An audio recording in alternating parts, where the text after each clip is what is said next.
Olá, boa tarde, tudo bem? Meu nome é Codô, estou aqui na cidade de São Lourenço da Mata, Pernambuco. Agora são 15 horas e 7 minutos. Estamos aqui aguardando o nosso convidado, o nosso querido Marcelo Acarini, nosso entrevistado de hoje. Nosso papo de sábado. Agora, vamos, Marcelo chega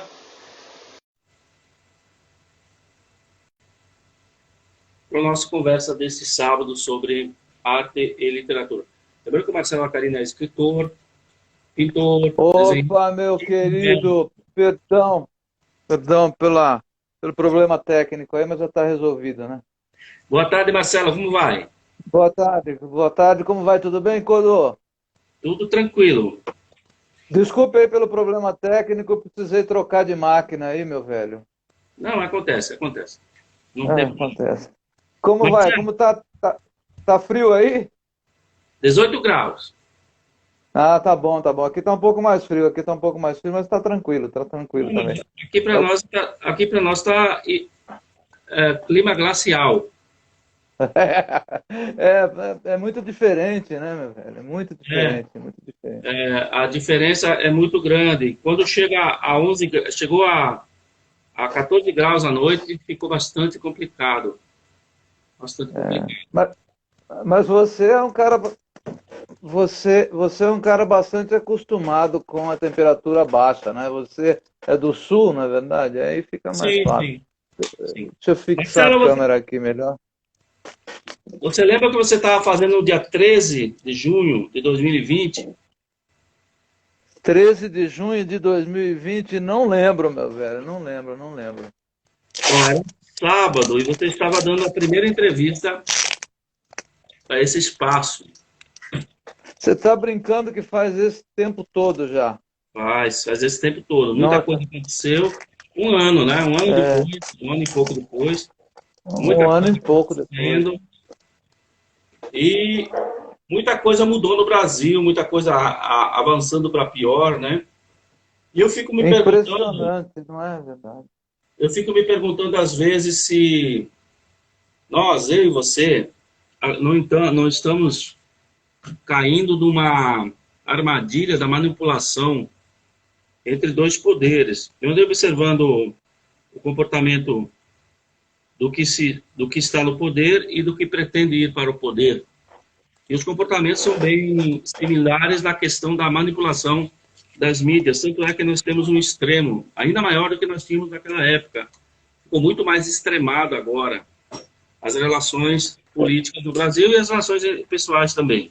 Você também está vendo isso? Você às vezes você se sente assim?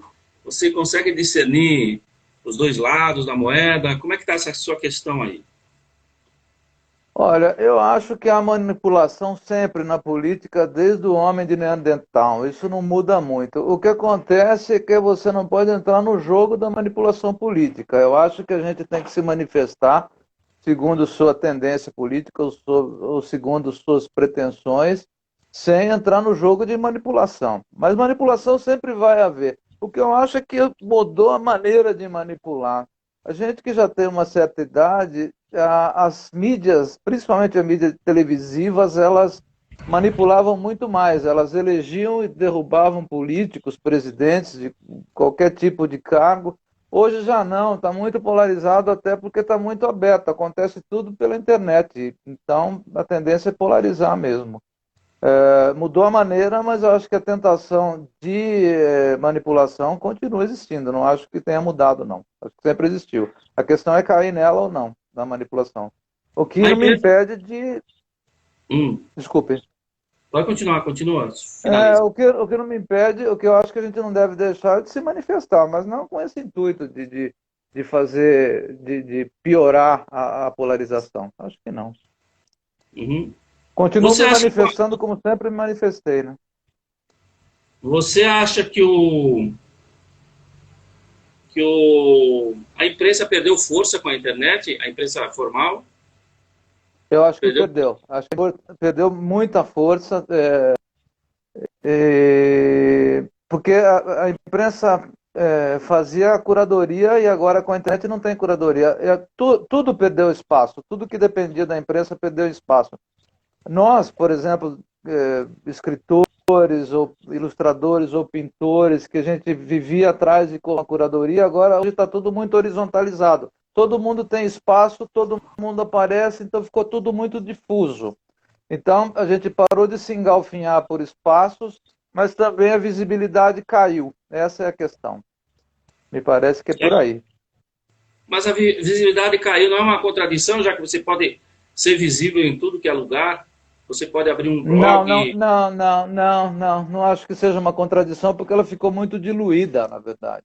Se ficou diluída, você não consegue atingir um público bastante específico. Eu acho que ficou mais complicado. Apesar de que você não precisa mais disputar espaço à unha, só que o espaço ficou pequenininho. Essa é a questão. A gente fica naqueles nichos de gente que nos conhece, fica difícil divulgar. Uhum.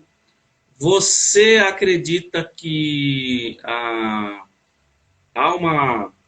Sim, eu também entendo, porque quando eu li a Folha de São Paulo, por exemplo, o Caderno de Artes era o que eu mais gostava.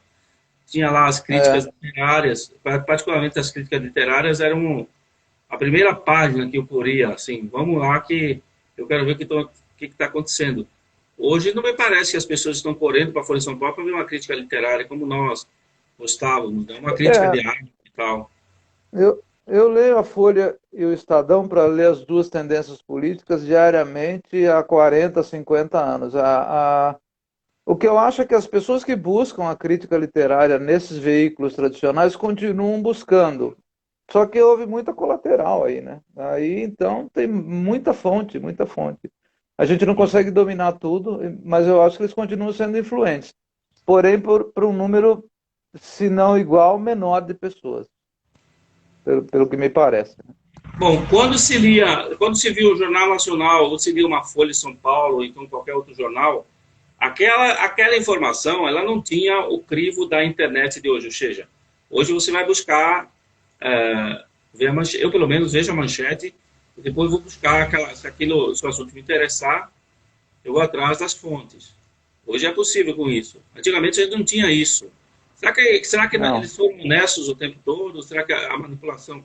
Nesse sentido de manipulação que eu quero falar contigo, nós não tínhamos como conferir se a manchete da Folha realmente era uma verdade, a não ser que nós fôssemos na biblioteca, na agência pública buscar dados e tal, e tal. Essa falta desse critério de fiscalização fez com que muitas notícias e muitas coisas fossem direcionadas. Você concorda?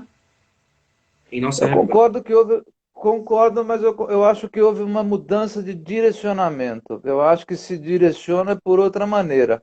É aquilo que eu falei, a manchete da Folha de São Paulo, ela fazia curadoria e punha uma tendência da Folha. A manchete do Estadão fazia a curadoria e colocava a tendência do Estadão. O Jornal Nacional colocava a tendência do Jornal Nacional. O Jornal da TV Cultura, a tendência dela. Fazia essa curadoria e praticamente monopolizava a opinião em nichos, manipulados pelas redes, pelas redes de jornal impresso ou de jornal televisivo. Hoje já não mais, hoje está tudo diluído, né? Está todo mundo dando o seu palpite, espalhando, os grupos naturalmente se dividiram. Se você fizer uma eleição para síndico de prédio, ele vai dar 50%. Se você fizer uma eleição para primeiro-ministro, vai ficar 50%, porque como estão nas mídias abertas, as pessoas ficam sempre num grupo ou no outro, não conseguem fazer uma coisa com mais nuances. Esse é o problema. Então, existe, existe aquela questão da política onde você, muitas vezes, o seu ideal não vence, mas você tenta chegar no mais próximo possível de que consiga conciliar todas as ideias. Isso não existe mais. Não existe mais. E você vê coisas muito curiosas, né? A Globo elegia e derrubava presidentes. Hoje ela não consegue nenhuma nem a outra coisa, né?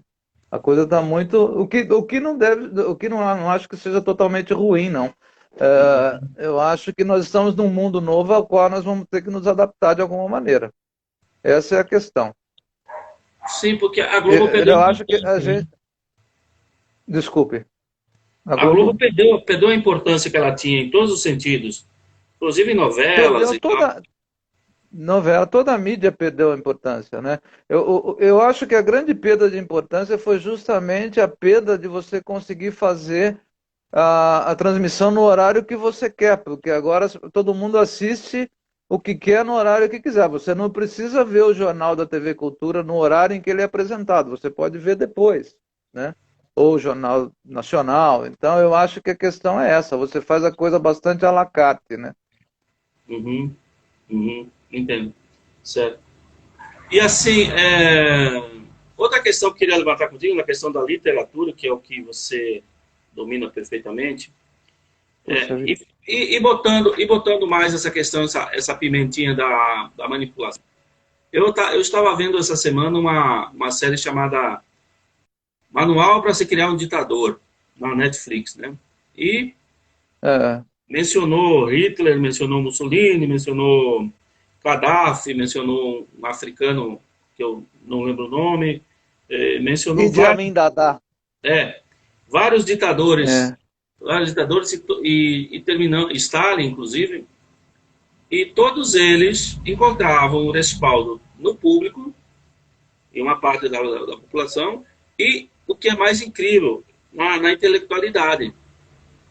Por exemplo, o, o Gabriel Garcia Marques, ele apoiava Fidel Castro de olhos fechados, como muita gente apoia sim, sem questionar, Che Guevara, enfim, sim, essas pessoas. sim. Você ainda encontramos hoje no presidente brasileiro, por exemplo, apoio incondicional, inclusive de intelectuais, ou pseudos intelectuais. Quando você encontra qual é o fascínio?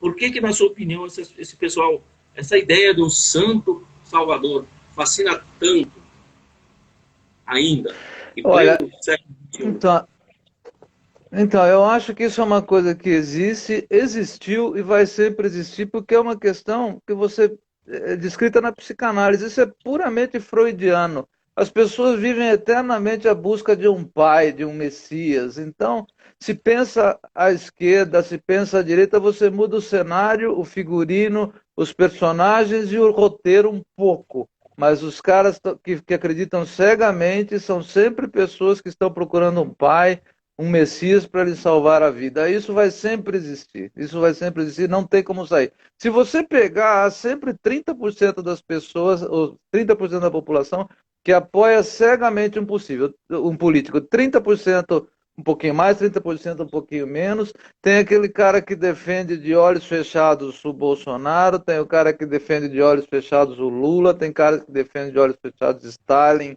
Hitler. Sempre vai existir, porque esse cara está em busca de um pai. Essa é que é a verdade, que resolva todos os problemas dele. Ele não vai pensar, ele quer o cara que dê a solução automática para todos os problemas, que é uma coisa que não existe, né?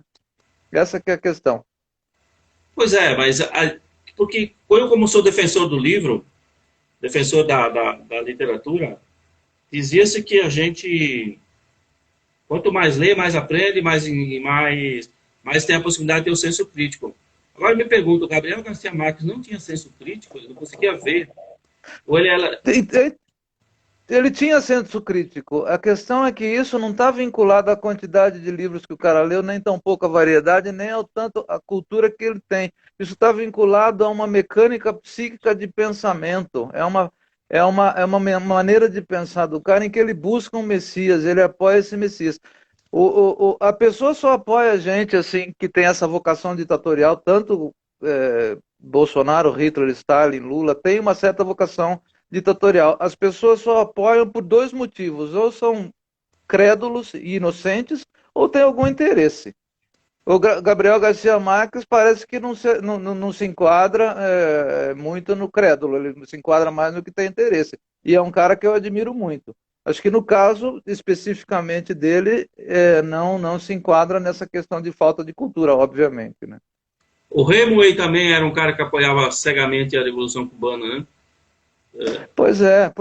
Assim, ou tem algum interesse ou é um completo idiota, porque assim, de apoiar um cara ditatorial, assim.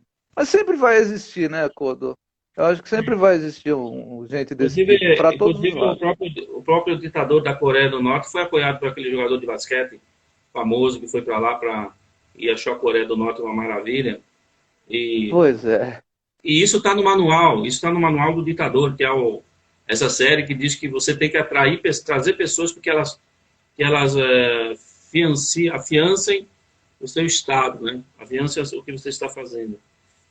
Essa gente ou é crédula ou ela tem algum interesse. Ele traz para próximo dele justamente nessa condição, eu acho. Uhum. Bom, quando e vendo essa série novamente, que é uma série que eu sugiro que você assista, ela é rápida, não precisa muito tempo. Eu percebi que o seu presidente favorito praticou várias dessas ações dentro das diversos passos. Ah, que lixo. Deus me livre. Você tem criticado muito em suas redes sociais o atual presidente. Você não vê nada de bom nele, nenhum ato político, econômico, nada que possa dizer, ele fez algo assim que realmente valeu a pena. Você vê tudo ruim. Olha, eu sou uma alma provocadora e eu coloco as coisas na rede social com esse intuito de provocar. Se o próximo presidente for mais próximo do meu pensamento político, eu vou provocar também. Se alguém conseguir me mostrar alguma coisa de bom que o Bolsonaro tenha feito, eu vou ouvir com todo prazer. Gostaria até de ouvir. Mas eu não consigo ver. Ele tem o que a gente chama em psicanálise um poder tanático. Ele é um destruidor. Ele vive ele constrói a própria carreira baseada na destruição. Então é muito difícil. Ele quer ver terra arrasada, provavelmente para fazer uma ditadura. Eu não consigo ver nada de bom. Eu acho que o cara é totalmente destrutivo. Ele lança algum problema, esse problema é resolvido a duras penas. Aí ele, na semana seguinte, ele já cria outro problema. Acho que o modus operandi dele é destrutivo. Eu acho isso péssimo. Acho que você não consegue construir nada em cima desse tipo de pensamento. Essa que é a verdade. O que me preocupa nessas questões, Marcelo, é que eu vejo assim o problema climático, por exemplo. O problema climático é desde 92, na Rio 92, que houve aquele encontro que disse que precisava agir urgentemente em todos os países do mundo contra a camada de ozônio. Isso fazem 30 anos. 30 anos para cá, triplicou o número de emissão na atmosfera. Tanto é que tem coisas que são irreversíveis e só vão poder ser melhoradas daqui a 50, 60 anos. Nós não vamos ver melhoras, não. A minha geração não vai ver mais. E aí, algumas pessoas atribuem tudo isso ao Bolsonaro. Então, isso é um jogo feito ao contrário. Na verdade, Né? ao interesse isso é um jogo feito ao contrário. Obviamente, isso não é culpa dele, mas eu acho que ele poderia agir de maneira mais civilizada com relação a isso. Eu acho que a humanidade vai destruir o planeta completamente. Né? Espera aí que caiu a câmera aqui. Eu acho que a humanidade vai destruir o planeta independente disso, não vai conseguir reverter isso. Mas, obviamente, as pessoas culpam o Bolsonaro por uma evidente má vontade que ele tem em cuidar dessas coisas que são realmente importantes. É óbvio, o cara é altamente destrutivo e, assim, não é culpa dele, mas ele também não faz nada para melhorar. Eu acho que ele faz é para piorar. E tem gente que aplaude, né? Isso eu acho muito feio. Tem gente que diz Essa é que a questão. tem gente que diz que não há problema climático no mundo. Defendem claramente que o homem não conseguiria mudar a questão climática, né? Isso são tendências perigosas. Eu acho que eu tenho uma desconfiança, eu tenho assim uma incredulidade enorme na humanidade. Eu acho que a humanidade vai se destruir. Eu acho que o homem não é capaz mesmo, vai destruir o planeta. Eu acho que o homem é, não é capaz de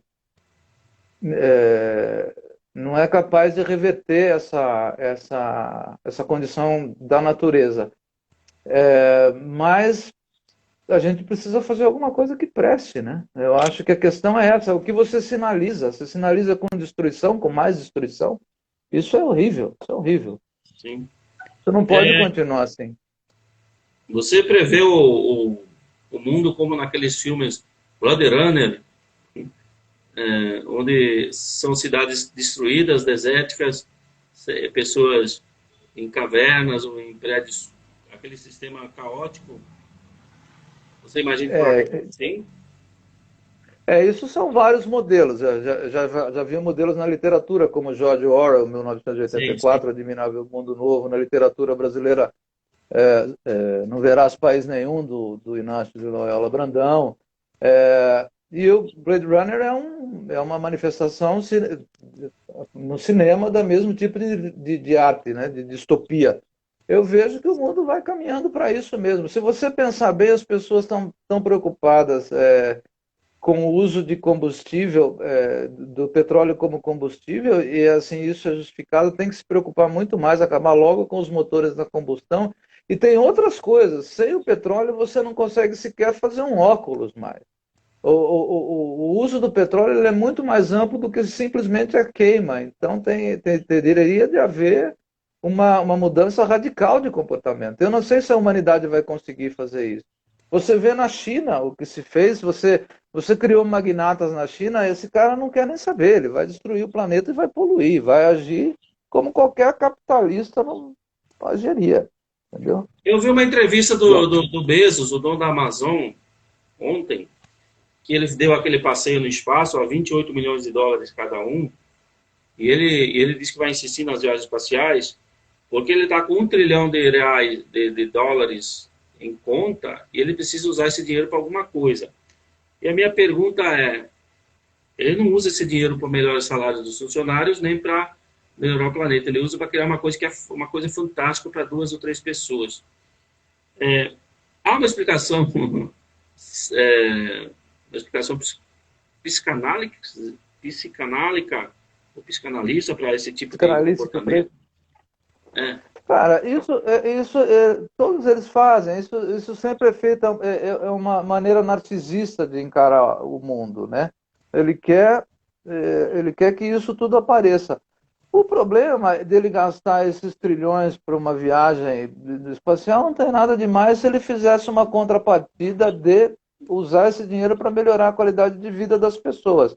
Tem gente, por exemplo, que diz, nossa, o Messi ganha 34 milhões por mês e as crianças passam fome na África. Como se o problema fosse da fome das crianças na África ou da falta de vacina, fosse porque o cara viaja para o espaço ou porque o Messi ganha 34 milhões. Dá para fazer as duas coisas, entendeu? Essa é a questão. Seria radicalizar de maneira contrária, culpar o cara. Não acho que ele seja bonzinho, nem seja santo, não. Puta de um capitalista realmente poderia fazer tudo isso que você fez. Só que não é essa a questão. A questão é que ele poderia fazer as duas coisas. o homem está procurando um lugar fora da Terra desde Júlio Verne, né? Será que o homem está querendo mudar de planeta e não consegue cuidar nem dele? Isso é muito fantástico. Era uma coisa assim. Quando eu li Júlio Verne, Viagem ao Centro da Lua, Viagem à Lua, vai imaginando, para que o cara vai ir para a Lua? Fazer o que lá? E hoje eu ainda continuo tendo mais ou menos o mesmo pensamento. O que eles estão buscando fora da Terra se o nosso próprio planeta está em fase em colapso, entrando em colapso?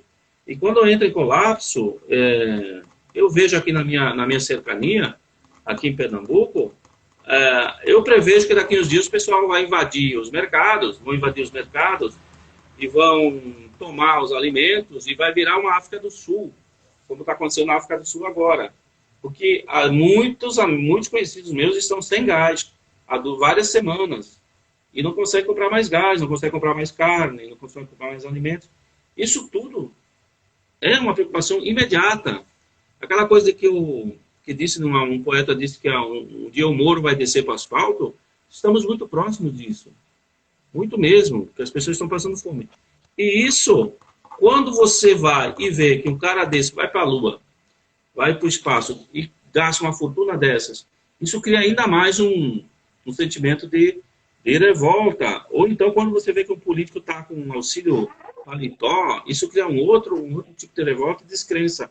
E nesse espaço é que surgem os bolsonaros, né? Os bolsonaros que isso aqui é... Você tem feito algum trabalho na literatura, está pensando em alguma coisa para escrever esse nosso tempo, esse nosso momento?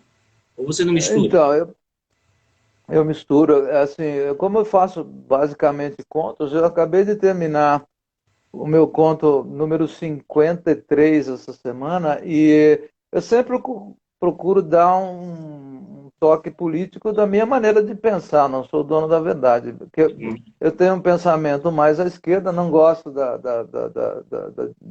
absolutismo, nem à direita, nem à esquerda, nem qualquer tipo de absolutismo ou de ditadura, mas eu penso mais à esquerda. Então eu sempre coloco nos meus contos, de uma maneira sutil, a minha posição política e minha posição social também. O que está acontecendo no país é que as pessoas, as diferenças, não só no país, mas no mundo também, eu acho, a diferença entre os mais ricos e os mais pobres está chegando a um ponto insuportável. E é isso, por isso que as pessoas vão ter de reagir. Eu acho que a gente está demorando muito para reagir.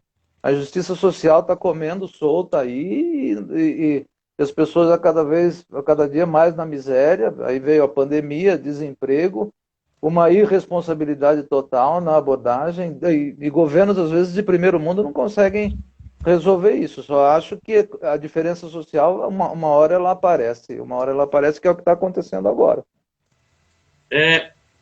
Eu estava falando hoje com uma amiga minha de Salvador, ela vacinou 2 vezes e está com Covid. O marido dela vacinou 2 vezes e está com Covid.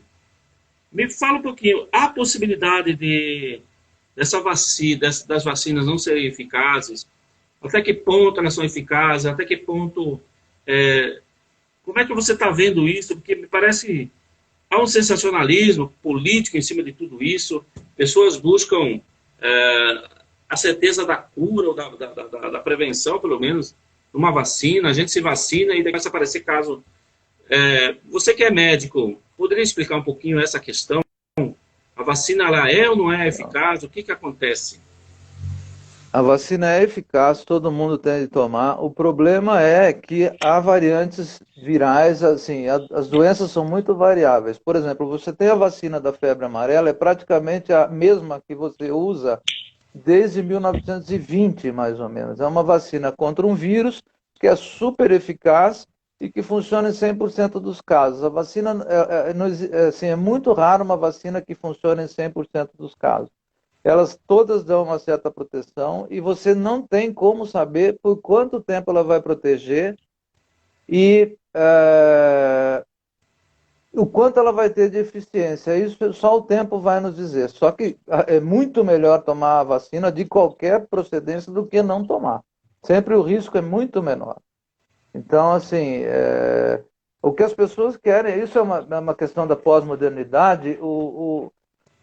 Nós, os humanos, assim, se você pensar num cara que nasceu em 1300 e um cara que nasceu em 1100, que tem 200 anos de diferença, eles viviam iguaizinhos, da mesma maneira.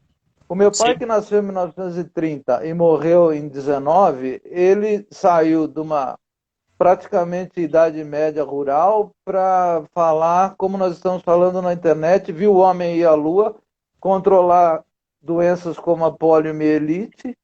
Então, isso criou no homem pós-moderno uma sensação ilusória de que você pode controlar tudo. Então, as pessoas, sempre que sugerem alguma coisa para elas, seja uma vacina ou um remédio, elas vão ansiosamente achar que aquilo vai ser 100% garantido. Não vai, isso é uma fantasia que as pessoas têm na cabeça. É muito melhor, mas muito, infinitamente melhor tomar vacina do que não tomar. Agora, não existe controle 100% para nada. Eu digo isso como pediatra. A minha nona, a minha avó, ela só tinha uma maneira de tratar a doença do filho, que era rezar. Agora não, agora você dá uma dose de antibiótico para uma mãe. Se a criança não parar de fazer febre na primeira meia hora, ela vai ligar desesperada. Ela tem uma ilusão de que você vai dar um remédio e curar essa criança. Não, você tem grandes chances de curar essa criança. Hoje em dia, uma infecção comum você trata 100% das vezes, mas pode ser que complique. E demora. Então, o ser humano atual, ele perdeu essa noção do acaso. A gente tem uma impressão imbecil de que a gente vai controlar tudo. Não, a gente não controla quase nada. Essa que é a verdade. A gente controla meia dúzia de doenças, que já ajudou muito a humanidade. A humanidade está sobrevivendo muito mais por conta dessa meia dúzia de doenças que a gente controla. A gente se fala de maneira barata se vendo. A gente conseguiu ir à Lua, a gente consegue ir à Europa em 11 horas de voo, só que a gente não controla tudo, a gente está muito longe de controlar tudo. Uhum. Nós humanos fantasiamos muito as coisas do nosso próprio poder. Essa é a verdade. Nós temos que contar muito com a sorte, então. Estamos vivos. Sim, digo. Muito, muito, muito. As pessoas me perguntam, olha, eu faço esporte, não bebo, não fumo. Quando eles me perguntam isso, o que mais que eu faço? Eu falo, meu, você tem que ter sorte, você tem que fazer tudo isso, mas o que você tem que ter mesmo é sorte. Sorte genética, inclusive, né? E o cara que nasce com uma genética boa para ser longevo é um grande jogo de dados, né? Uhum. Não vou conseguir me lembrar de quem é a referência, mas isso é um jogo de sorte, na verdade. Sim, sim, sim. Com certeza, com certeza. Eu vejo com muita preocupação a questão das relações sociais. É claro que com esses 2 anos de pandemia, que a gente pensou que fosse passar em 3 meses e não passou, e nós tivemos que querer refazer determinadas coisas, nós já estávamos nos afastando um do outro pela tecnologia, e agora que a gente está se afastando ainda mais. As pessoas, quando voltarem à vida normal, eu estava falando aqui em casa outro dia, as pessoas vão nascer com 3 braços daqui a um tempo. 2 braços para fazer alguma coisa e um braço para segurar o celular na mão. Porque é incrível, você não consegue mais conversar com as pessoas de uma maneira assim, como nós estamos conversando. Você fala um negócio, a pessoa está com a mente em outro lugar, não ouve, não pega e não consegue sair daquela situação. Há indícios já de doença mental no meio médico, há essa preocupação dos médicos quanto a essa dependência cibernética que está acontecendo no ser humano? Eu acho que certamente há uma preocupação e tem bastante trabalho científico sobre isso. Agora, eu tenho que dizer uma coisa do fundo do coração. Eu tenho muito receio dessa demonização da tecnologia.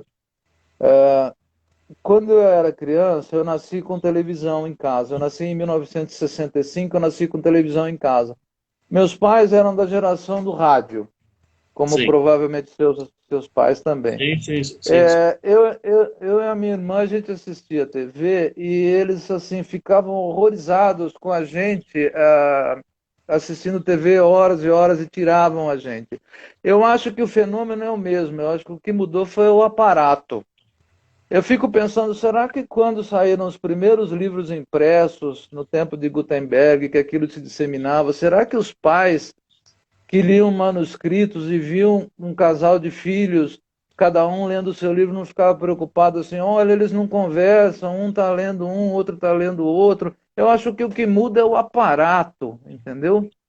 Eu acho que o que muda é o aparato, mas a preocupação é a mesma. Eu não consigo, eu não demonizo, não. Eu acho que a questão é do uso do material.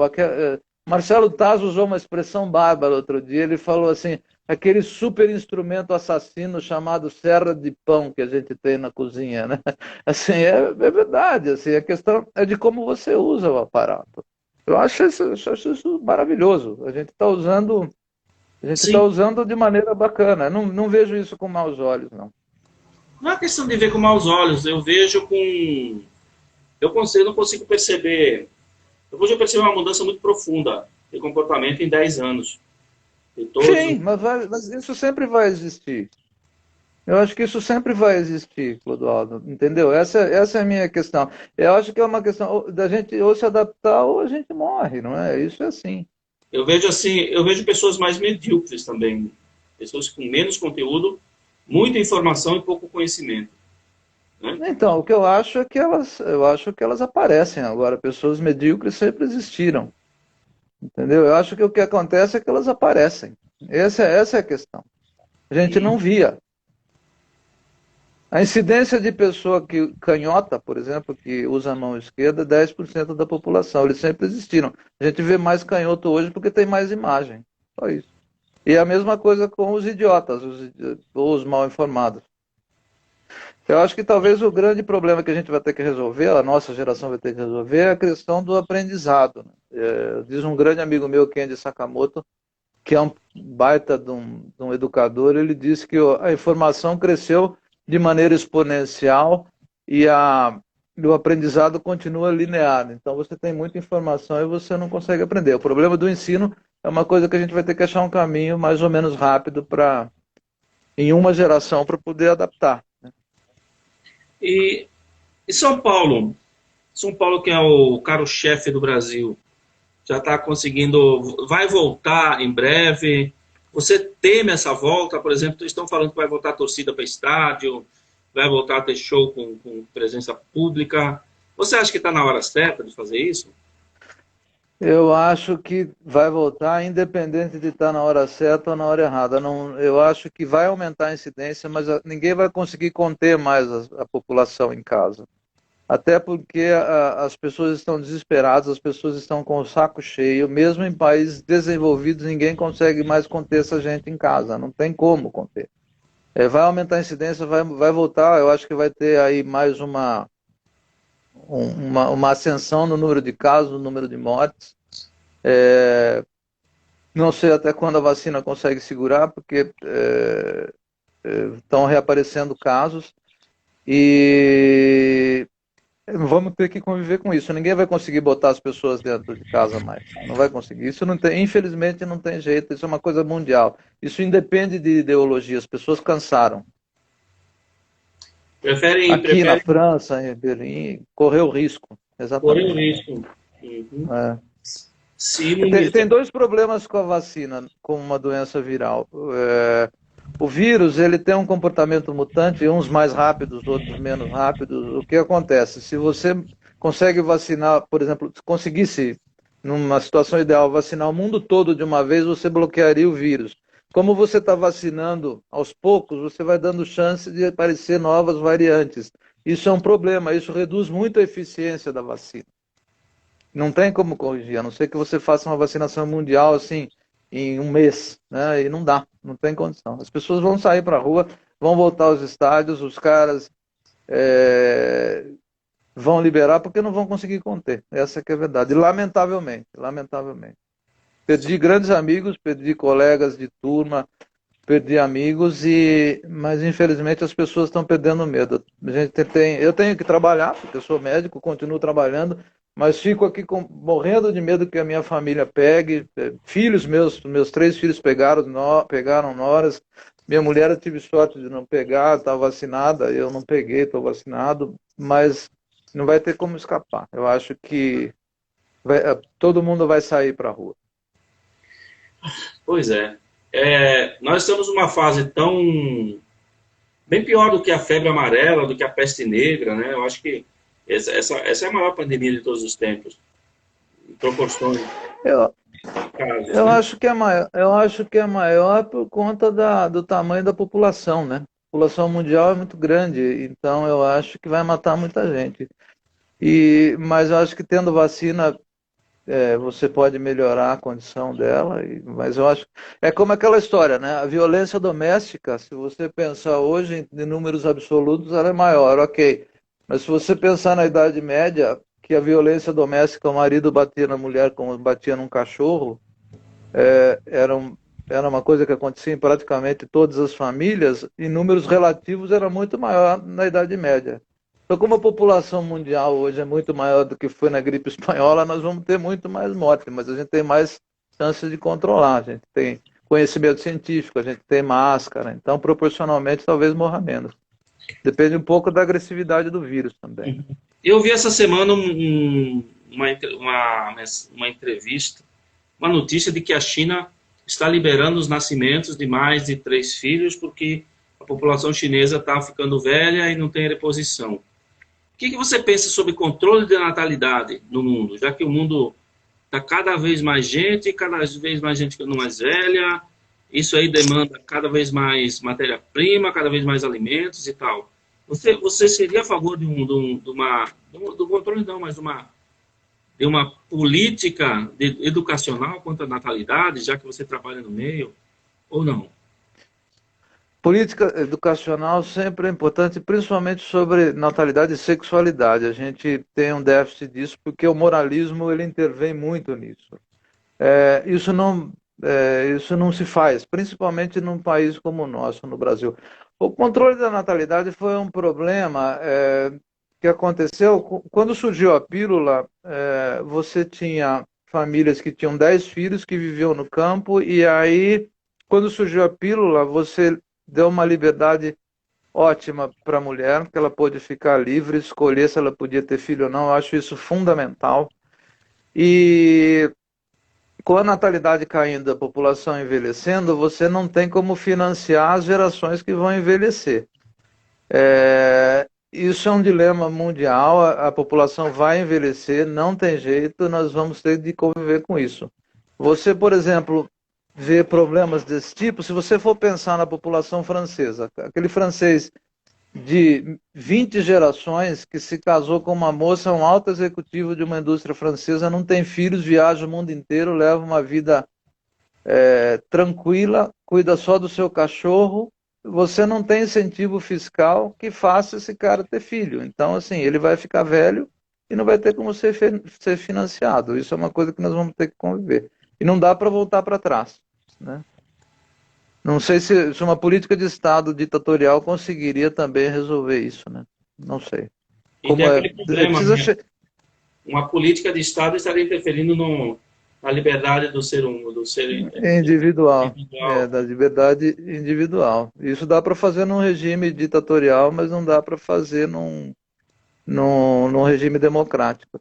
Você tem as teocracias, por exemplo, né, que nos muçulmanos, se você pensar um muçulmano que mora em Paris, ele não faz controle nenhum sobre a natalidade e tem muito mais filhos do que o francês não muçulmano. Então isso vai mudar, vai gerar uma mudança demográfica em termos culturais, mas é isso que temos, né? Não tem jeito. Isso é assim que é. Se a mulher tem o direito de controlar a própria natalidade, e direito de controlar muitas outras coisas, né? Sim. Voltando a falar assim, se você pensar na misoginia que tem, assim, já que você lembrou bem que eu não gosto desse governo, eu não consigo conceber, por exemplo, uma mulher votar no Bolsonaro, um cara misógino, sabe? Completamente misógino. Um sujeito que maltrata mulheres em público, inclusive, não tem o pudor de esconder isso, assim, sequer esconder. Isso não me entra na cabeça, isso não me entra na cabeça. Não, ele não esconde, não, ele faz questão de mostrar, e há partidários dele, inclusive mulheres, que acham isso fantástico, né? Isso não me entra na cabeça, francamente não me entra na cabeça. É, Não eu consigo, não vejo consigo. quando eu vejo um apoiador, uma mulher apoiando esse presidente, eu vejo me leva logo aquelas músicas chulas que tem hoje em dia, onde a mulher é depreciada o tempo todo e ela bate palma. Acho que está fazendo mais ou menos a mesma coisa, né? Pois é, pois é. Marcelo, você está pensando, está lançando o que agora? Qual é o seu próximo lançamento? O Bom, que tem de novo? na verdade a pandemia estragou muito a festa, né? Continuo escrevendo um livro por ano de contos, né? Você se lembra, o último que eu escrevi é Sair do Cinema e Acendo Cigarro Estilo Mastroianni, que eu lancei em janeiro desse ano.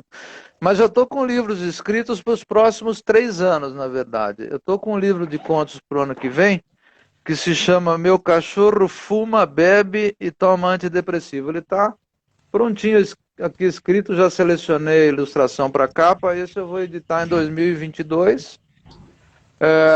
Já estou com o livro para 2023 escritos. Ontem alguém pôs a rodar um disco de jazz no apartamento junto ao meu. Está com aqui também 10 contos para 2023. Está prontinho, está escrito, vou editar em 2023. E em 2024 eu vou lançar uma coletânea com 50 contos, que eu já tenho o título Meia Centena de Mentiras, que eu gosto de enganar o povo. Então está aqui, já está tudo escritinho, bonitinho. Tenho material para lançar nos próximos 3 anos. E continuo escrevendo diariamente, de segunda a sexta, uma cena por dia, em contos, em forma de contos. Então, Legal. estamos aí, estamos trabalhando bastante, com E a ilustração e coisa. pintura, como é que tá? E a A pintura? pintura tá meio. A pintura consigo ilustrando e desenhando diariamente. A pintura a óleo dei uma diminuída no ritmo, mas desenho e ilustração também diariamente. É um compromisso meu comigo mesmo, na verdade, né? Sim, sim. o que eu faço também, todo dia tem que sair alguma coisa. É. Senão Você parece sabe que que eu sinto falta quando você não manda um desenho em torno de 10, 11 da manhã, não me manda um desenho teu novo, eu falo, pô, será que falhou hoje? Essa questão da disciplina no trabalho é importante, né? Assim, não, é que às vezes tem que ir para o mercado, às vezes tem que ir para o médico, às vezes, é, é, às vezes tem uma ressaca, é, então, vários motivos, mas normalmente é batata, todo dia tem que sair alguma coisa. é. Isso foi uma Você está com um autodisciplina. ateliê, você tá com um ateliê novo, né? Aí, Tô com ateliê novo. Tô muito dentro de bom. um ateliê casa, né? Na verdade, é uma casa com ateliê separado e tal. Bom, claro, agora estamos voltando aos poucos, né? Atividade extra, porque tá muito difícil, né? Enfim. Mas graças a Deus apareceram duas galerias que se interessaram pelo trabalho e tal. Vamos levando. E qual vai ser a sua história no final quando isso acabar? Como é que você acha que acaba essa pandemia? Como é que você acha qual seria o enredo? Se você pudesse escrever o final, como seria a sua É, dentro de uma coisa que não seja fantástica nem de super-heróis é. nem nada, dentro de uma coisa humana, humanamente possível. Como é que você escreveria esse final? Olha, eu acho que esse final vai ser um final lento, acho que vai acabar aos poucos, assim, as pessoas não vão voltar para casa, vai acabar se convencendo da necessidade da vacina e isso vai terminando aos poucos. A vida vai, em uma década, eu acho que vai ser um negócio bastante longo, vai acabar voltando mais ou menos ao normal. Eu estava lendo sobre a gripe espanhola ficou. Estou te dizendo porque era praticamente registrado só no Rio de Janeiro o que acontecia com a gripe espanhola. A gripe espanhola graçou matando altíssima quantidade de pessoas por 25 meses no Rio de Janeiro. 25 meses a gente vai completar aqui no Brasil em maio, mais ou menos, do ano que vem. Talvez, se ela tiver um comportamento parecido com o vírus da gripe espanhola, comece a haver uma decadência dos casos e aí a coisa vai se recuperando. Eu acho que dentro da perspectiva médica, eu acho que vai ser mais ou menos por aí que vai acontecer. Um pouquinho para lá, um pouquinho para cá, mas eu acho que vai ser mais ou menos por aí. Talvez com a vacina a gente consiga até trazer isso um pouco mais para cedo. Vamos ver. Mas acho que vai acabar aos poucos. Não vai ter assim aquele dia em que tudo voltou. Entendeu? Mas aí tem a sequela econômica, tem a sequela afetiva. Sim. Por isso que são 10 anos, por isso que eu acho que são pelo menos, é uma década que foi para o saco. Em 2030 talvez a gente volte às coisas econômicas normais. Assim, mesmo abrindo tudo, eu sou um frequentador assíduo da Sala São Paulo, ia 4 vezes por ano ouvir o grande quarteto de cordas da USESP, não vou mais, estou com medo, mesmo aberto, com todos os cuidados, tenho medo de ir. O Cine Belas Artes aqui, que é minha paixão, eu sou aquele paulistano louco pela cidade, não vou ao cinema faz 2 anos. Eu acho isso. Teatro, então, nunca mais fui. É muito complicado, principalmente para mim. Isso vai demorar muito para voltar. Porque eu estou vendo a coisa por dentro, eu estou vendo gente morrer, as pessoas não veem isso. Eu estou bastante mais receoso. Mas Eu, são ti- 10 anos, eu acho que isso em 10 anos eu tinha vai uma seguir. pergunta para fazer para você, você responde se quiser. Eu sempre fiquei me perguntando, a questão dos médicos. Os médicos são os que mais veem a morte de perto, né? São os que estão aí todo Sim. dia em confronto com a morte. A partir dos primeiros anos de medicina seu, você naturalmente sentia alguma emoção, ficava triste e tal. Com os anos passando e vendo tantas mortes como um médico vê na vida, chega um momento em que se torna uma coisa automática ou ainda existe aquele sentimento de tristeza? Como é que você se comporta? O Marcelo Acarini, médico, quando defronta com a morte. Então, a questão é a seguinte, são vários aspectos. Eu realmente consigo responder por mim, mas não por outros médicos. Na verdade, a morte na carreira médica é uma coisa que está presente diariamente. Comigo acontecem basicamente algumas coisas. Como eu sou pediatra, chegou um ponto da minha vida que eu não aguentava mais chegar para um pai, para um casal, para um pai e para uma mãe, e dizer uma coisa tão antinatural quanto o seu filho morreu. E assim, eu não consigo vislumbrar uma notícia pior para você receber do que a morte de um filho. Isso vai chegar a um ponto da sua carreira que você se cansa disso. Isso envelhece você a cada vez que você faz. Eu sempre, usando o termo compaixão no sentido literal da palavra compaixão, sofrer com, né? Eu me compadeço das pessoas e acho isso muito difícil. Eu tenho 31 anos de carreira e isso é muito doloroso, estou muito cansado disso. E, na verdade, a morte nunca achei uma coisa fácil, assim, que caiu na rotina, não. Sempre, eu estou ficando mais velho, estou ficando muito sensível. Quando você fica mais velho, mesmo não sendo médico, você vai vendo as coisas acontecerem e você vai ficando mais você vai percebendo mais o resultado final que aquilo vai ter. E eu acabo tendo muito medo de perder pessoas que eu amo. Você vai vendo a proximidade da morte das pessoas. Então eu sempre tenho muita dor com a morte. Eu me cansei muito. Nunca se tornou uma coisa assim. As pessoas têm essa impressão que o médico está habituado com a morte. Eu acho que a maioria não. A maioria sofre com a morte. Sabe? Sofre muito. E é sempre um aviso, É, né? É sempre um é, aviso que nada é eterno. Um dia chega a hora para todo mundo, né? Moacir Sclir, o grande escritor gaúcho, que você conhece muito bem, ele era Uhum. médico e ele dizia que um sujeito que está no segundo, no terceiro ano de medicina, ele já viu muito mais desgraça do que muita gente que viveu 100 anos, né? E isso é uma grande verdade. É muito bom, inclusive, para a literatura, né? Sim, Para a literatura é ótimo. sim, Dá muito material para a gente, né? sim. Eu me lembro muito bem de uma paciente, acho que eu estava no terceiro ou quarto ano de medicina, isso nos loucos anos 80, de uma paciente no hospital escola, muito pobre a paciente, ela conversando em inglês, ela tinha tuberculose, ela estava conversando com um professor meu de pneumologia, conversando em inglês, aquilo me surpreendeu, porque era uma pessoa muito simples, e falando no inglês bárbaro, e aí eu fui conhecer a paciente, ela era prostituta no Porto, em Santos, e ela aprendeu inglês com os marinheiros. Olha que bárbaro, que personagem feliniano Sim, isso, né? sim, sim, sim. Isso eu tinha quanto? Tinha 21 anos quando eu vi isso. Às vezes a pessoa vive 100 e não se depara com uma situação paradoxal dessa. Ela é ótima para a literatura. E mesmo para as charges, né? Tenho me dedicado, você tem visto, tenho me dedicado bastante a charge também, Sim, duas vezes por eu semana. vi. Aham, eu tenho visto. Então, eu acho que é um baita material. Medicina é, quer material para produzir arte, recomendo que faça medicina. É, é verdade. Eu tenho a minha esposa fazendo enfermagem, então eu É ajudo ela muito. nas tarefas e tal. Eu acabei entrando um pouquinho nesse mundo da medicina, das questões, e começo a perceber algumas coisas que eu não via antes, né? Questões de É, tratamento.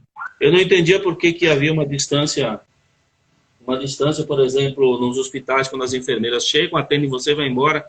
Eu pensava que aquilo era muito seco, que tinha que ter um pouco mais de carinho, um pouco mais de atenção, e na verdade é ao contrário, né? Ao contrário, as pessoas têm que,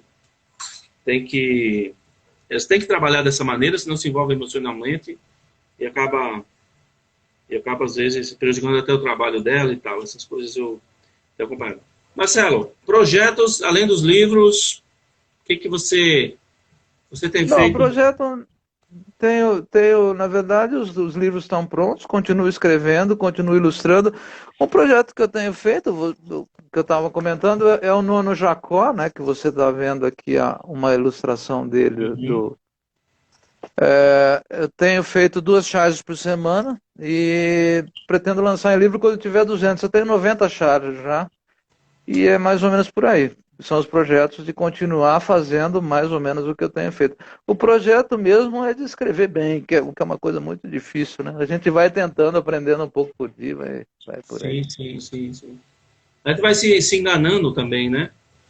É, é. Vai se Já que enganando é um para pouco. viver, vamos em frente, né? Já que é. Uma coisa que ficou muito no projeto, tenho 2 amigos cineastas e a gente até roteirizou alguns contos para fazer curta, mas assim, se o dinheiro já era escasso para arte, agora ficou muito pior. Então, esse projeto para cinema realmente ficou complicado, né? Ficou complicado. Para cinema ficou bastante complicado.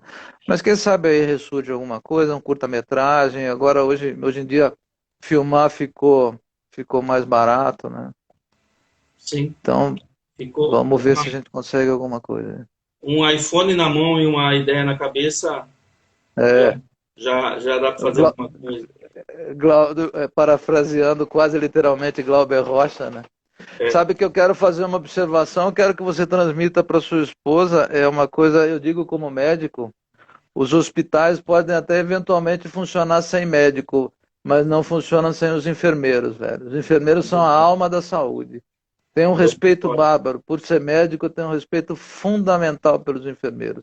Eles são É, bárbaros. E técnicos de enfermagem, eles trabalham com muito amor, sim, sim, sim, sabe? Tenho um respeito bárbaro por eles. sim. É, eu tinha uma questão também que eu queria levantar com você, já são 16 horas, você tem um tempinho ainda? Tá. Tenho. Com prazer. Tenho sim. Agora o Instagram ele liberou o tempo, não é mais aqueles 50 minutos que a gente tinha É, as outras vezes, dá para pôr mais. ficou ótimo. Embora eu não goste de estender muito, porque senão ninguém assiste. Mas me diga uma coisa, Marcelo. Dentro daquilo eu tenho um problema assim. Chegou um momento, algumas vezes acontece comigo, de eu estar fazendo a coisa meio no mecânico, meio no automático. Perder um pouco a emoção de estar pintando, por exemplo. Vai fazendo, chega um momento que parece que eu atingi aquela técnica e aí eu tenho que buscar um desafio maior.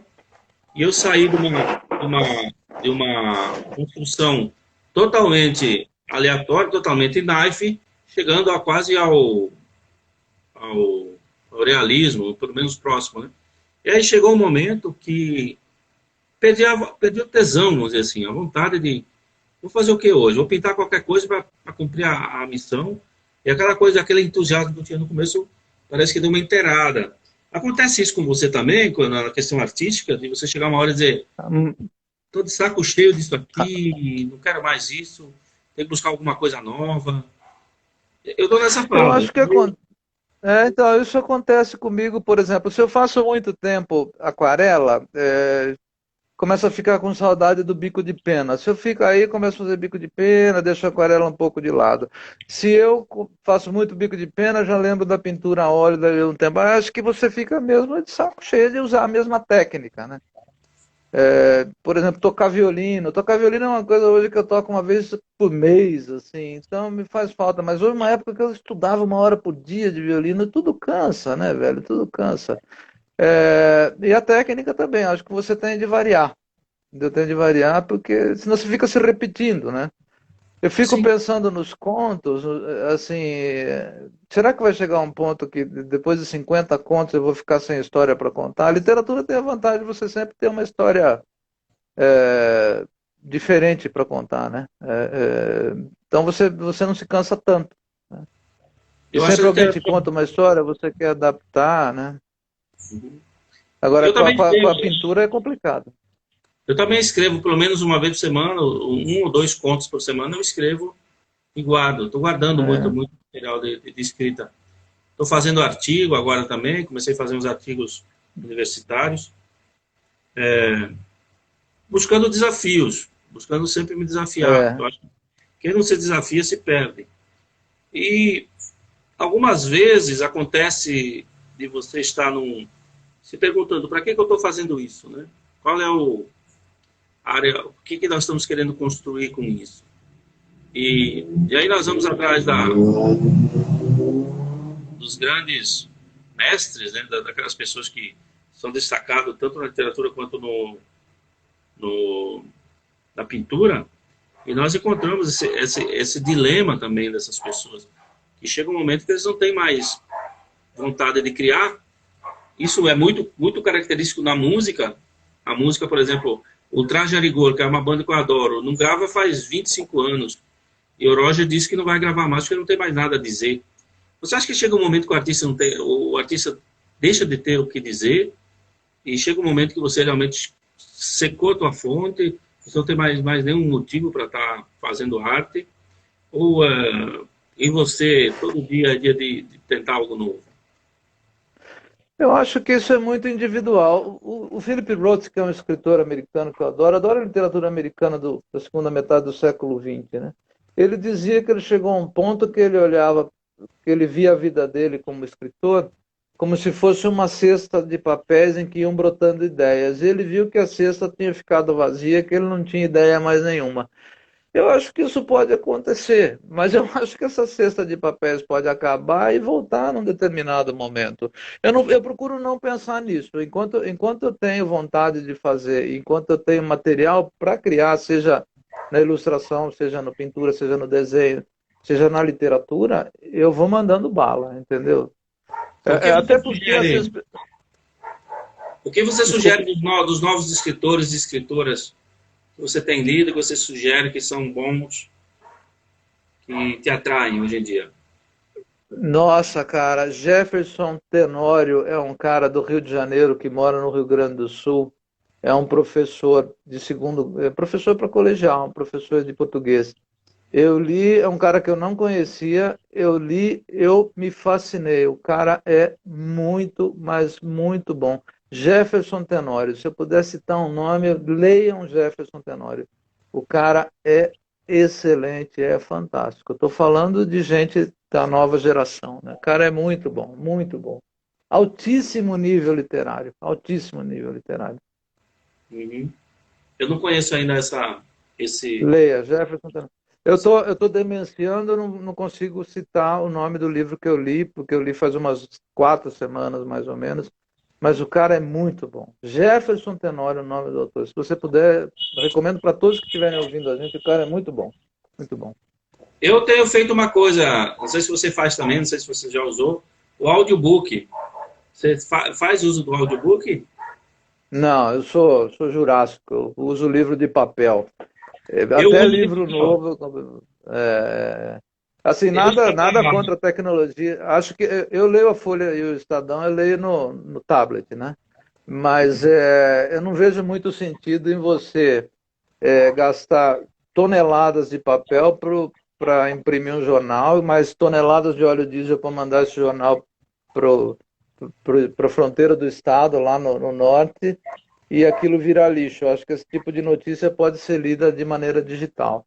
Mas eu leio, eu gosto de ler livro eu gosto de papel, do objeto, do cheiro, eu acho isso é a minha maneira. Esse audiolivro eu sequer peguei na mão um audiolivro assim para tentar ouvir, não consigo não. Não, eu tenho feito as duas coisas. Ah, alguém me socorreu aqui, ó. A Elaine Cuencas, uma grande amiga, grande escritora, Uhum. professora de literatura, ferradíssima, Bárbara, acabou de me dizer aqui o nome do título que não me vinha à cabeça, O Avesso da Pele. Leia, O Avesso da Avesso da Pele. Pele. Foi exatamente esse o único livro que eu li do cara. O Uhum. cara é sensacional, recomendo fortemente. É um cara que vai vir.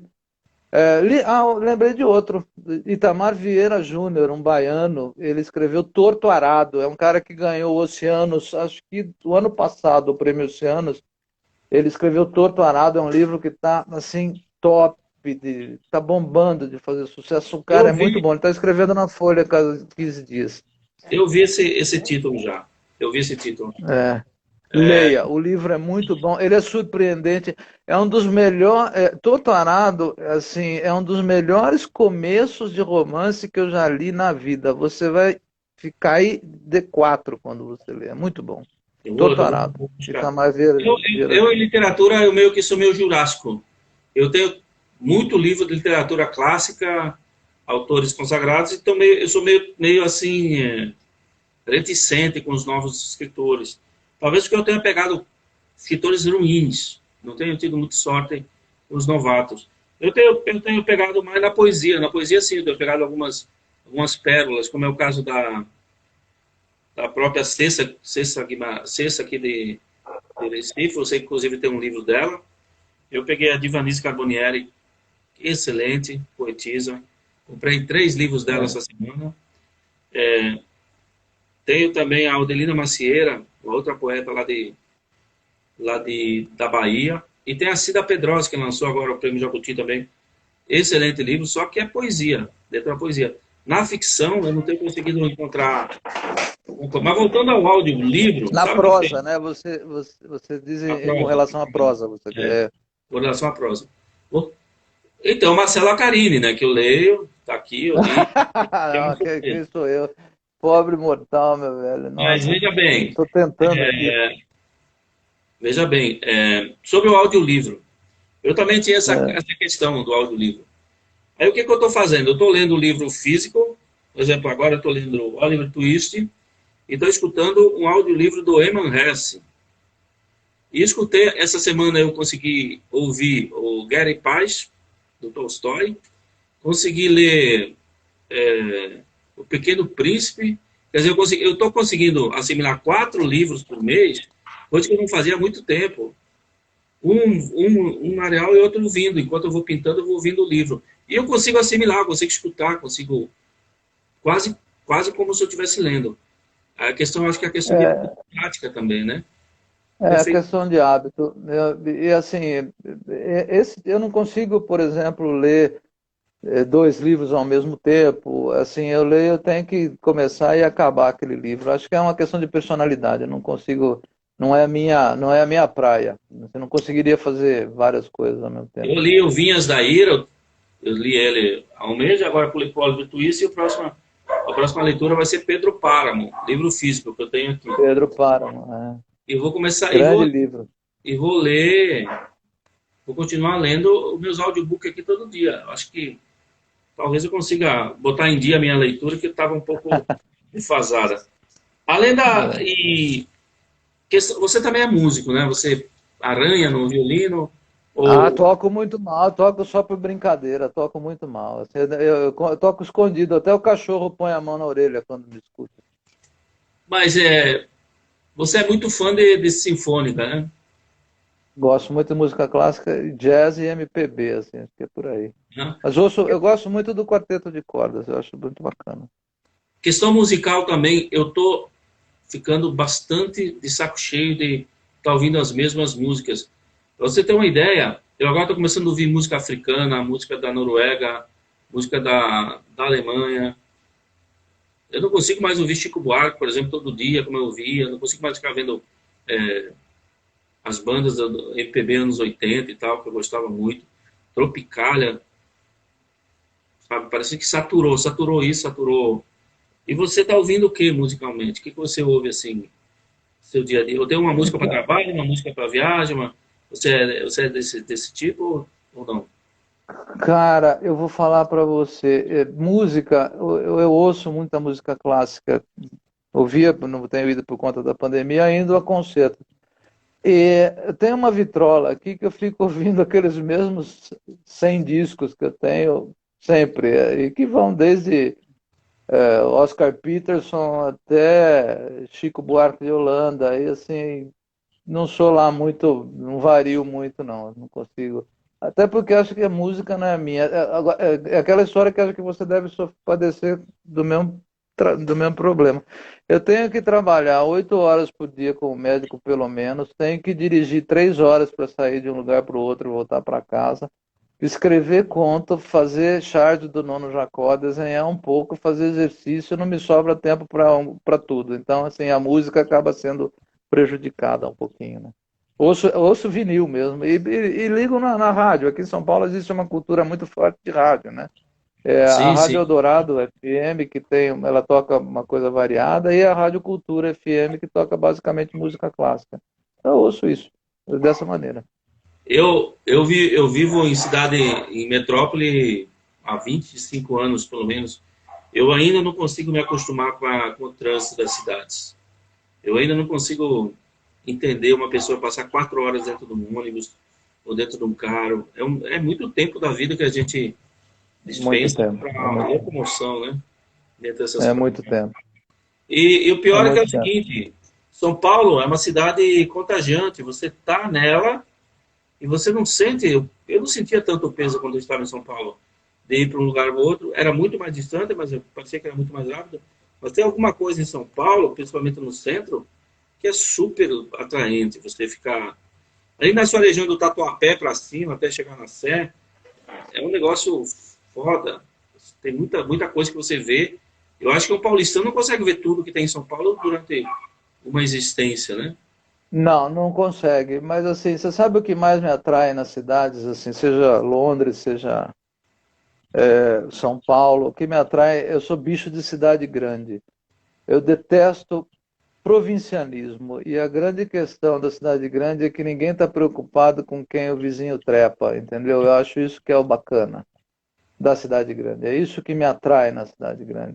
Se você escreve livro e é médico, ninguém acha isso esquisito. Se você é excêntrico, assim, eu sou um tipo bastante excêntrico, ninguém está preocupado com isso. Então eu acho que esse é o grande atrativo da metrópole, sabe? Eu ouvi do que morreu recentemente, inclusive, o contado do Caligares, eu vi isso dele, é importante dizer que São Paulo é uma das cidades menos provincianas do mundo que ele conhece. Pô, eu acho isso muito bacana. Eu detesto o provincianismo, velho. Detesto, detesto. Se o cara, se o cara tá preocupado que o outro tá transando com a vizinha, ou se o cara é homossexual, bissexual, trissexual, sabe? Isso aqui, na verdade, na cidade grande tem gente assim, mas na cidade grande isso não é relevante. As pessoas vivem melhor aqui nesse sentido. Você paga o preço realmente do trânsito, da violência e tal. Mas eu sou bicho fundamentalmente de cidade grande. Você acha que as pessoas... Por que em pleno século XXI as pessoas estão preocupadas com o rabo do outro ainda? Isso é uma... Sempre vai acontecer, né? Porque no fundo é uma projeção, né? O cara o sujeito que espanca o homossexual, no fundo, ele é um homossexual que não tem consciência disso, né? Isso está no inconsciente do cara. Ele mata no cara o que ele não consegue matar dentro dele, por isso que ele espanca. Não sei se você assistiu o filme Beleza Americana, que tinha um Sim. cara. Você Aham. se lembra do final do filme? Sim, sim. O cinema é maravilhoso porque em 2 horas ele explica que toda a psicanálise de Freud precisou de 20 livros para escrever, para dizer. Sim, Ou toda a sim, cultura sim. greco-romana. E por isso que o cinema é fantástico. E não existe motivo nem orgânico, nem motivo de religioso, muito menos de organização social, para se preocupar com esse detalhe. Ah, se eu me preocupasse com isso, na questão de cuidar da natalidade, para evitar que meninas novas engravidem, é uma preocupação até legítima de eu produzir, para não produzir essas mães sem condições. Então, vamos dizer, eu tenho que orientar, educar, mas eu me preocupar com a sexualidade no sentido de você controlar o que o cara faz com o corpo, isso para mim é um... Tá, isso não tem um pingo de cabimento, esse moralismo, e na verdade o cara faz isso porque ele está projetando, ele está sempre tentando matar no sujeito que ele não consegue matar dentro de si próprio. Existe um exemplo não sexual disso. Você já viu um cara que parou de fumar faz 3 semanas, o quanto ele fica chato e messiânico? Você não pode fumar perto desse cara, porque ele fala, você fica fumando, você está me atrapalhando. Na verdade, ele está condenando o cara porque ele não consegue inibir dentro dele a vontade que ele tem de voltar para o cigarro. Entendeu? Então, o cara que bate em um homossexual é exatamente o mesmo problema. Ele não tem consciência disso, isso está no inconsciente dele. Mas ele bate em um homossexual porque ele não está conseguindo conter dentro de si próprio a liberdade que o homossexual tem de fazer. Até mesmo o que bate em prostituta, né, também se projeta. Sim, claro, claro, claro, claro. Isso também é um material muito fato para a literatura. Marcelo, eu agora tenho um compromisso agora às 17h30, eu queria agradecer você por Muito esse bem. papo, Eu que agradeço. Eu que agradecer agradeço a oportunidade. publicamente você por estar comigo todos os dias, sempre dando aquela força, Oh, eu que agradeço, velho. e dizer que te Eu que admiro. agradeço. E hoje eu não toquei muito em literatura, naquela nossa primeira conversa a gente já Não, falou muito sobre isso. sim, E, senão fica muito repetitivo, né? Fica muito exatamente. repetitivo. Eu quero agradecer a todas as pessoas que estão aí conosco ainda. Agora temos 20 pessoas nesse momento, ainda vendo a gente. Já chegou a 45 hoje. Não por Tá mim, mas ótimo. com certeza por você. E Oh, convidar eu que agradeço. para o próximo sábado, às 15 horas, mais um papo. Dessa vez com o escritor Giba Carvalheira, aqui de Recife. E dizer a todos que esses nossos papos estão no YouTube e vão ficar aqui também no IGTV aqui do Instagram. Marcelo, cuidado aí, sucesso, e a gente se Muito vê obrigado. nas net. Muito obrigado. A gente se vê. Quero agradecer a todo mundo que assistiu. E quero te pedir aqui em público para você me passar o link no YouTube, que eu vou mandar a bala também para todo mundo aí. Deixa comigo, deixa comigo. Abraço, Um Marcelo. beijão, obrigado pela chance. Obrigado, gente. Um beijo, obrigado a todos. Beijo. Tchau, tchau. Tchau.